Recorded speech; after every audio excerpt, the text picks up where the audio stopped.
Tuan-tuan dan puan-puan pernah bawa kereta manual yang kena tukar gear 1, gear 2, kaki pun gerak ayat tekan clutch. Gear 1, gear 2, gear 3, gear 4. Pernah tak? Generasi muda mungkin tak pernah sebab dah biasa kereta auto kan. Tapi mungkin pernah nampak ayah dulu ke bawa kereta manual. Okey, apa kaitan gearbox manual dengan video ni? Tunggu sampai di hujungnya saya nak cerita. Tuan-tuan dan puan-puan, sebelum itu, Assalamualaikum warahmatullahi wabarakatuh. Seorang kenalan menghantar saya sebuah video Ustaz Abdullah Khairi yang bertarikh tahun 2018 dan beliau minta saya membuat ulasan tentangnya. Setelah saya menonton video tersebut, 4 minit je, saya rasa ya betul, memang ada perkara-perkara yang saya patut memberi ulasan. Dan ulasan ini tuan-tuan dan puan-puan terserah kepada tuan-tuan dan puan-puan sama ada nak ikut, nak setuju ataupun tak setuju. Ya? Ini adalah diskusi ilmiah. Kita banding dalil-dalil, kita banding hujah-hujah. Video Ustaz Abdullah Khairi tersebut ada saya bagi di bahagian description di bawah. Macam mana nak pergi bahagian description? Sila exit video ini, tag pada tajuk. Di situ ada saya bagi beberapa link video Ustaz Abdullah Khairi dan juga beberapa link-link pautan-pautan lain yang ada kaitannya. Baik, jadi tuan-tuan dan puan-puan, tonton video itu terlebih dahulu, baru tonton video ini ya. Baik, beberapa perkara saya nak tekankan, saya bukan mencari-cari video, tetapi orang yang menghantar video pertama. Ya, kedua, saya ulang sekali lagi, bukan nak mengkritik individu apa, tetapi kita banding dalil, banding hujah, terpulang kepada tuan-tuan dan puan-puan. Kalau rasa hujah saya lagi kuat, lagi padu, lagi meyakinkan, boleh ikut. Bukan ikut saya. Tak, ikut ayat-ayat Quran, ikut hadis-hadis yang saya bacakan. Jika sebaliknya, terserah ya. Itu kedua. Yang ketiga, kita nak biasakan diskusi ilmiah seperti ini. Walaupun tak dapat diskusi face to face, tak apa. Kita diskusi dengan saling berbalas video ya. Baik, boleh kita mulakan? Sudah tonton ke video tersebut? Okey, poin pertama yang saya nak tekankan ialah Ustaz Abdullah Khairi menyebut bahawa sumber hukum Islam ada 5. Al-Quran, hadis, fatwa sahabat, ijma' qiyas. Itu okey, tapi saya muskil mana mari fatwa sahabat ni? Sebab tuan-tuan dan puan-puan, khasnya bagi anda yang belajar ilmu usul fiqh, baik dalam kitab-kitab usul fiqh yang asas mahupun yang advance, baik yang bercetak mahupun nak baca, nak Google saja, saya ada bagi satu link di bahagian description ya. Sumber-sumber hukum Islam dibahagi kepada 2. Yang disebut sebagai sumber primary atau sumber secondary, kadang-kadang juga disebut sebagai sumber yang disepakati atau sumber yang diperbincangkan. Sumber primary, sumber yang disepakati ialah Al-Quran, As-Sunnah, Ijma' Qiyas. Saya ulangi, Al-Quran, Sunnah, Ijma' Qiyas. Mesti semua pernah dengar kan? 4. Okey. Kemudian kita masuk kepada sumber secondary. Sumber yang diperbincangkan. Sumber secondary ada beberapa seperti istihsan, istishab, masalah musalah, syariat umat sebelum kita, uruf, sadu zara'i, dan juga fatwa sahabat. Jadi fatwa sahabat ni, dia duduk dalam kategori kedua. Bukan kategori pertama. Jadi ini sesuatu yang memuskilkan. Sebab apabila Ustaz berkata Al-Quran, Sunnah, Fatwa Sahabat, itu duduk kategori kedua. Tidak ada yang bawanya ke kategori pertama. Saya ulangi, tidak ada yang bawanya ke kategori pertama kecuali mereka yang bermanhaj salafi.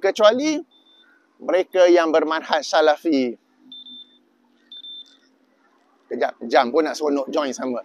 Okey, sebab bagi mereka yang bermanhaj salafi, fatwa sahabat, amalan sahabat, sahabat buat atau tidak buat sangatlah penting.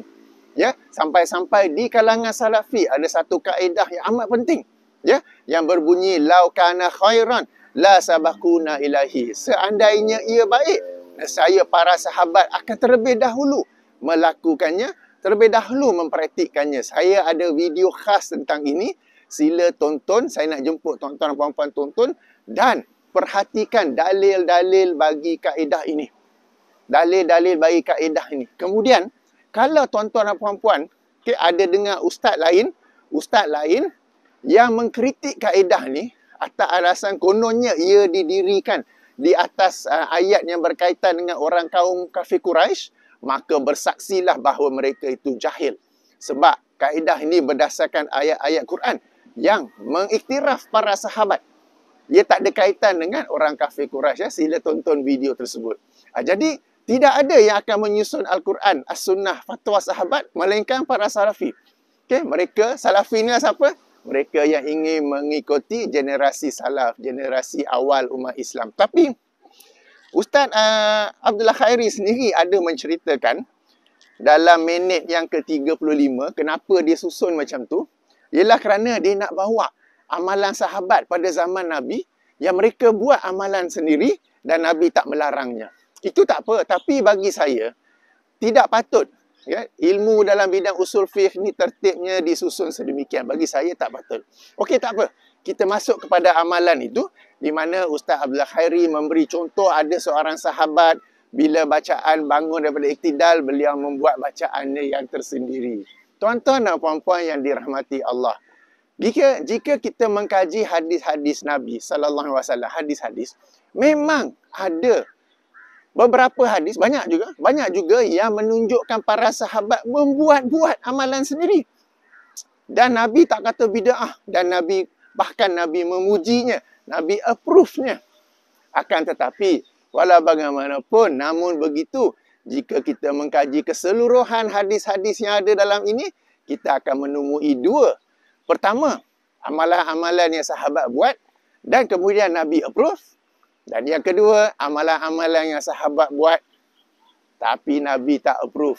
Sayang sekali di kalangan mereka yang selalu berhujah dengan hujah ini, hadis-hadis kedua tu macam tak keluar pula. Tak muncul pula. Yang mereka kemukakan hanyalah hadis-hadis pertama. Kenapa? Sebab kalau dikemukakan kedua-duanya, kita akan dapat tahu bahawa faktor yang penting ialah kehadiran Rasulullah sallallahu alaihi wasallam di kalangan mereka yang approve atau disapprove, yang luluskan atau tidak meluluskannya. Jadi tuan-tuan dan puan-puan, saya ulangi ya, hadis-hadis seperti itu memang ada, tetapi adanya Rasulullah sallallahu alaihi wasallam di kalangan mereka yang approve atau disapprove. Hadis-hadis tersebut baik yang Nabi approve atau disapprove ada saya kemukakan dalam buku saya 90 pelajaran tentang bid'ah. Ini yang pertama. Yang kedua, hadis-hadis tersebut yang menerangkan para sahabat membuat amalan tersendiri berlaku pada zaman awal Islam, pada zaman pensyariatan Islam, pada zaman hukum-hukum, ibadah-ibadah masih lagi disyariatkan. Maka para sahabat diberi peluang untuk bersikap kreatif dan mencadangkan sesuatu ibadah, mencadangkan sesuatu bacaan meskipun dalam solat. Dan ini adalah zaman pensyariatan yang saya sebut sebagai satu zaman umpama research and development, di mana everybody can give input. Okey, pada zaman research and development. Kemudian turun ayat pertama surah Al-Hujurat. Turun ayat pertama surah Hujurat yang tak ada lagi dah peluang untuk para sahabat cuba-cuba untuk buat sesuatu amalan dan tengok Nabi approve ataupun tidak. Apakah ayat itu? Mari sama-sama kita baca ya. Ayat ini saya sebut ya dalam satu video lain sebagai ayat yang seolah-olah tidak wujud di sisi para pecinta bid'ah. Kenapa saya kata demikian? Sebab kalau tuan-tuan dan puan-puan mengkaji hujah-hujah para pencinta bid'ah. Pencinta bid'ah ni bukan kritikan negatif ya. Dah mereka memang cinta bid'ah. Mereka memang suka bid'ah. Dan ia hasanah. Apa salahnya kita panggil? Okey? Di sisi para pencinta bid'ah, hadis-hadis yang menerangkan sahabat membuat sesuatu amalan, termasuk amalan dalam solat, dan sahabat dan Nabi pun approve, sangat masyhur mereka jadikan sebagai hujah. Okay, padahal hadis-hadis yang para sahabat buat, Nabi disapprove, mereka tak kemukakan. Itu yang pertama. Yang kedua, ayat pertama surah Hujurat ni, mereka tak pernah kemukakan. Seolah-olah ia tidak wujud di sisi mereka. Baik, apakah ayat itu? Mari sama-sama kita baca. Okay. Mari sama-sama kita baca surah Hujurat ayat pertama. Surah ke-49 ayat pertama. A'udzubillahi minasyaitonirrajim. Ya ayyuhallazina amanu. Wahai orang-orang yang beriman. Siapa? Kita semua kan? Kita semua. La tuqaddimu baina yadayillahi wa rasulih. Janganlah kamu mendahului Allah dan Rasulnya. Wattaqullah, bertakwalah kepada Allah. Innallaha sami'un alim. Sesungguhnya Allah maha mendengar lagi maha mengetahui. Sejak turunnya ayat ini, para ahli tafsir, para ahli sirah berkata turun pada tahun 9 Hijrah, para sahabat berhenti. Mereka tidak lagi cuba-cuba membuat satu amalan, satu ibadah. Sebab Allah telah berkata, jangan kamu mendahului Allah dan Rasulnya. Okey? Alright. Saya ada video khas tentang ayat pertama surah Hujurat ni. Saya ada bagi linknya di bahagian description. Sila rujuk video tersebut ya. Ini pertama. Yang kedua, antara ayat yang terakhir turun. Antara ayat terakhir turun ialah surah Al-Ma'idah ayat ketiga. Surah Al-Ma'idah ayat ketiga, sama-sama kita tahu, tak apa, sama-sama kita baca. A'udzubillahi minasyaitonirrajim. Al-yawma akmaltu lakum dinakum. Pada hari ini telah aku sempurnakan bagi kamu agama kamu. Wa atmamtu alaikum ni'mati. Dan aku telah cukupkan nikmatku ke atas kalian. Wa raditu lakumul Islam madinah. Dan aku telah redha Islam sebagai agama kamu. Tuan-tuan, 3 poin. Telah disempurnakan, dicukupkan nikmat dan redha. Orang yang nak buat bid'ah ni, dia menolak tiga-tiga ni. Bagi dia Islam ni belum sempurna. Islam ni bukan satu nikmat yang cukup, dia kena tambah-tambah. Dan dia tak redha dengan Islam ni. Itu seriusnya buat bid'ah, tuan-tuan. Jadi berdasarkan ayat pertama surah Hujurat, berdasarkan ayat ketiga surah Ma'idah ni, para sahabat tidak lagi membuat amalan-amalan tersendiri. Jadi, hadis-hadis yang menerangkan para sahabat melakukan sesuatu ibadah lalu Rasulullah approve hanya berlaku pada zaman awal sebelum turunnya ayat pertama surah Hujurat dan sebelum turunnya ayat ketiga surah Al-Ma'idah. Jadi hadis-hadis tersebut memang sahih, tetapi penggunaannya untuk menghasanahkan sesuatu bid'ah adalah salah. Okey, adalah salah dan tertolak. Ini poin pertama. Poin kedua, Ustaz Abdullah Khairi membacakan juga sebuah hadis memang sahih bahawa Rasulullah sallallahu alaihi wasallam mendengar tapak kaki Bilal di syurga. Lalu Rasulullah pun bertanya, apa yang menyebabkan kamu dah dapat masuk syurga awal-awal? Aku dengar tapak kaki engkau. Bilal berkata, sebab aku ni bila ambil wuduk, selalu aku solat sunat 2 rakaat. Maka berdasarkan hadis ini, para pencinta bid'ah mereka lazim berhujah dengan hadis ni. Tengok, Nabi tak ajar pun solat sunat wuduk. Bilal pandai-pandai buat sendiri. Dan bukanlah bid'ah yang masuk neraka, tapi boleh masuk syurga. Okey tuan-tuan dan puan-puan, sebenarnya Nabi SAW memang pernah mengajar solat sunat 2 rakaat selepas wuduk. Ya, sama-sama kita rujuk hadis sahih Muslim. Hadis sahih Muslim, hadis nombor 345. Kalau penomboran syarah sahih Muslim oleh Imam Nawawi, hadis nombor 234. Di mana baginda sallallahu alaihi wasallam bersabda, "Ma min muslimin yatawaddau fayuhsinu wudu'ahu summa yaqumu fayusalli rak'ataini muqbilun alaihima biqalbihi wa wajhihi illa wajabat selahul jannah." Tidaklah seorang muslim dia berwuduk lalu dia memperbaguskan wuduknya, kemudian dia berdiri melaksanakan solat 2 rakaat dengan penuh kekhusyukan, melainkan wajib ke atasnya syurga. Ada hadisnya, Bilal sebenarnya mengamalkan apa yang Nabi ajar. Dia bukan buat bid'ah seorang-seorang dia. I say man, hujahnya sangat famous di kalangan para pecinta bid'ah. Tapi kalau kita rujuk, sebenarnya ada hadis Nabi SAW yang menganjurkannya. Baik. Bila disebut tentang kaedah-kaedah usul fiqh tadi tu, kaedah-kaedah sumber hukum, biasa ya Ustaz Abdullah Khairi pun sebut, dan yang mereka yang lain-lain yang memusuhi dakwah salafi juga menyebut bahawa kononnya orang salafi ni hanya berpegang pada 2, yakni Al-Quran dan Sunnah. Ijma', qiyas, fatwa sahabat, masalah mursalah, uruf semua tak pegang. Kami salafi berpegang kepada semua. Hanya kami berpegang berdasarkan syarat-syaratnya sebagaimana yang digariskan dalam kitab-kitab usul fiqh. Sebagai contoh, kita bincang bab qiyas. Qiyas memang salah satu kaedah dalam sumber hukum Islam, tidak yang menolaknya kecuali mazhab Zahiri. Okay? Tetapi kias tidak boleh digunakan untuk mencipta ibadah baru. Jadi kami Salafi berkata, kias tak boleh guna untuk mencipta ibadah baru. Mereka yang entahlah kenapa tak boleh faham, mereka pula faham, tengok Salafi tolak kias.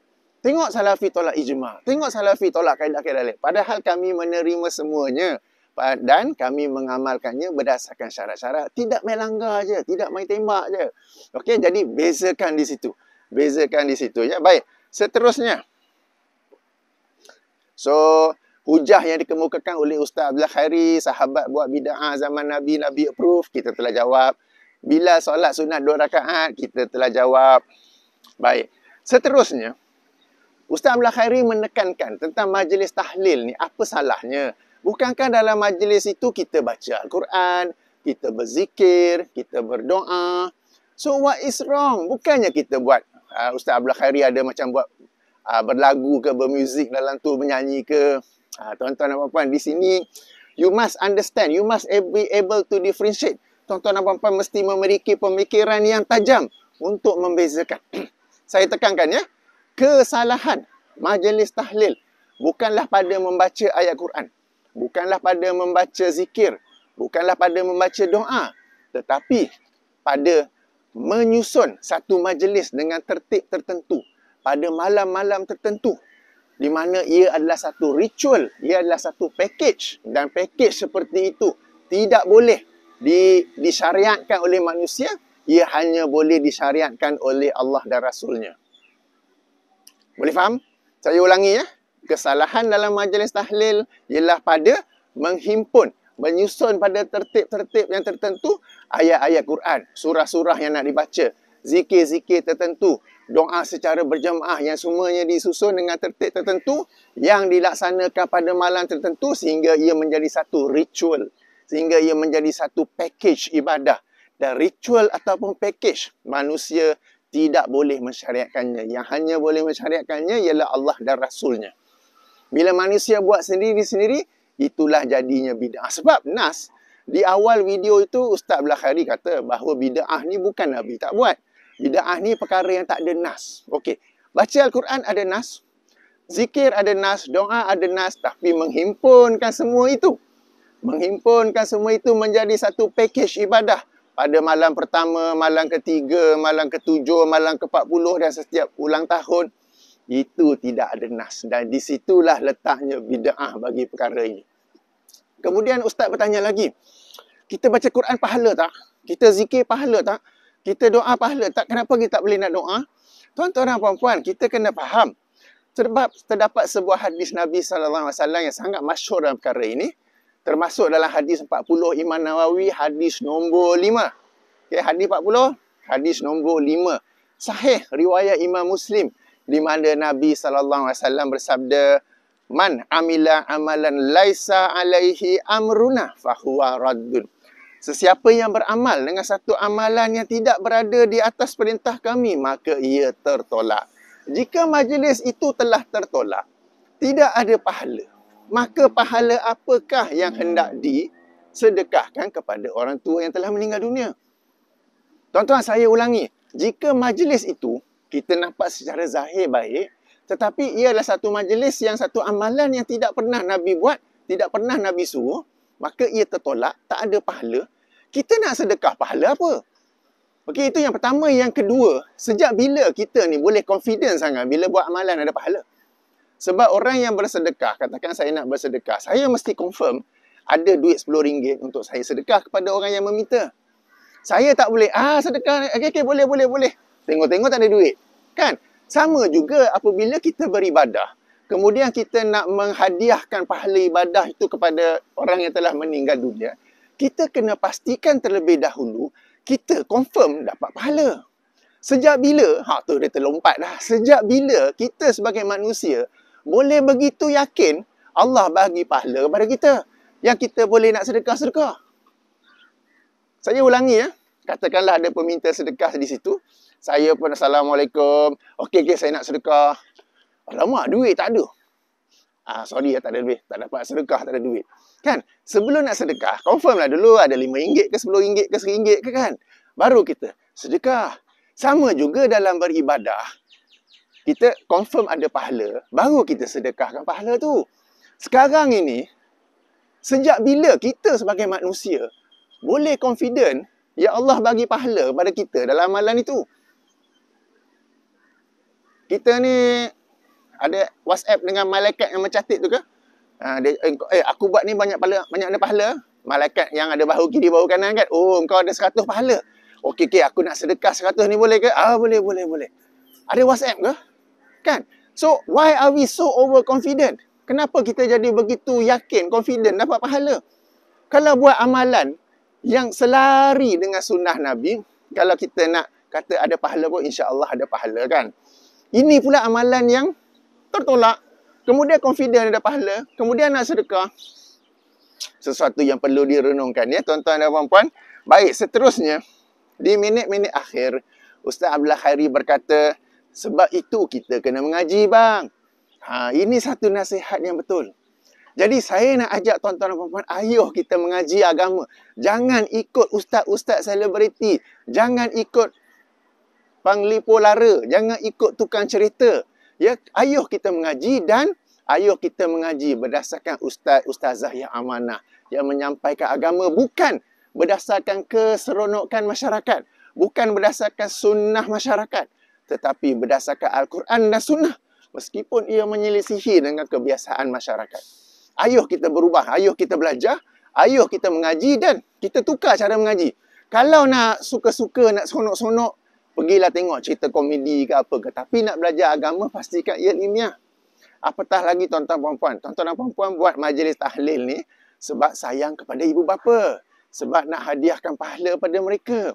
Ayo kita lakukan sesuatu yang benar-benar dapat memberi manfaat kepada mereka. Dan dalam hal ini saya alhamdulillah ada membuat saya alhamdulillah ada buat satu siri video yang menjelaskan keutamaan berbuat baik kepada ibu bapa dan cara-cara berbuat baik kepada mereka apabila mereka masih hidup dan setelah mereka meninggal dunia. Dan amalan-amalan kita yang untuk ibu bapa setelah meninggal dunia bukan saya yang buat-buat sendiri, bukannya sunnah masyarakat, tetapi berdasarkan Al-Quran dan As-Sunnah yang sahih. Ayo kita belajar, ayo kita mengaji. Seperti mana yang Ustaz sarankan, ayo kita mengaji. Jom kita mengaji tuan-tuan dan puan-puan. Cukuplah kita jadikan agama ni sandiwara suka-suka saja. Jom kita belajar berdasarkan dalil, hujah, fakta. Okey? Baik. Saya ada satu soalan sebelum saya masuk pada gearbox. Gearbox tadi belum kan? Okey. Dalam minit ketiga saat ke-20, 3.20, Ustaz Abdullah Khairi ada sebut, dia tak kata hadis, tapi macam hadis. Beliau berkata, siapa yang baca 70,000 kali Qul Huwallahu Ahad, Allah jamin dia syurga. Minit ke-3.20, sesiapa yang baca 70 kali surah Qul Huwallahu Ahad, Allah jamin dia syurga. Nak tanya, ini hadis ke macam mana? Kalau hadis, saya tak kenal hadis tu. Tuan-tuan dan puan-puan kenal ke? Boleh cemak ke? Riwayat siapa? Dan penting, darjatnya apa? Sahih ke, palsu ke, maudhu ke, tak ada ke? Tanya saja, bagi homework sikit je. Okey, baik. Sebelum kita berakhir, tadi saya ceritakan, saya nak cerita tentang gearbox. Gearbox ni apa cerita? Okey. Sebab saya teringat gearbox ni, bukan apa, sebab Ustaz Abdullah Khairi dia kata, bila dalam majlis tahlil ni, bukannya ada orang berlagu ke, ada apa ke. Sebenarnya ada, tuan-tuan. Saya dulu-dulu hadir juga majlis tahlil. Dan saya tengok ada satu event yang betul-betul menimbulkan kemusykilan saya. Yang ini zikir ala-ala gearbox. Apa dia? Yang ini zikir tahlil. Majlis tahlil tu pun the height of the event is tahlil, la ilaha illallah. Dan ini apabila pemimpin, apabila tekong, dia pun berzikir. Afdalu zikir la ilaha illallah. Dia pertama, la ilaha illallah. La ilaha illallah. La ilaha illallah. Masuk gear kedua, laju sikit. La ilaha illallah. La ilaha illallah. La ilaha illallah. Tu, gear tiga. La ilaha illallah. La ilaha illallah. La ilaha illallah. La ilaha illallah. Syuk. Gear 4. Overdrive. Kita lama 4 gear je. Illallah. Illallah. Illallah. Illallah. Illallah. Nampak nasi minyak dah hidang, tepuk tangan. La ilaha illallah. Punya biadab berzikir kepada Allah. Ingat la ilaha illallah tu boleh macam gearbox ke? Boleh ada tukar-tukar speed ke? Yang akhirnya jadi illallah, illallah, illallah. Tuan-tuan dan puan-puan, ayuh kita tinggalkan benda-benda ni. Ayuh kita berzikir dengan penuh penghayatan. Dengan penuh, kita kata bila sebut tu gementar hati. Ya, sebagaimana di awal surah Al-Anfal tu, ayuh kita berubah. Ya, tuan-tuan dan puan-puan. Baik. Yang zikir gearbox tu bukan Ustaz Abdul Khairi. Yang lain-lain. Yang lain-lain, ya? Bukan, ya? Okey. Moga-moga bermanfaat. Moga-moga kita ini menjadikan agama sesuatu yang berdasarkan ilmu. Bukan berdasarkan kebiasaan masyarakat. Tak kisah masyarakat terima kita ataupun tidak. Kenapa saya kata? Sebab di hujung video tu, Ustaz Abdul Khairi berkata, kalau kita amalkan tahlil, boleh kita akan diterima oleh masyarakat di mana jua. Tolong temak saya dengar salah ke apa ke. Sebab kita ni beramal bukan nak diterima masyarakat atau tidak. Tetapi diterima oleh Allah Subhanahu Wa Taala. Saya harap saya tersalah dengar. Tuan-tuan tolong confirm ya. Video Ustaz Abdul Khairi kat ujung sekali tu. Okey? Subhanakallahumma wa bihamdika asyhadu alla ilaha illa anta astaghfiruka wa atubu ilaika. Assalamualaikum warahmatullahi wabarakatuh.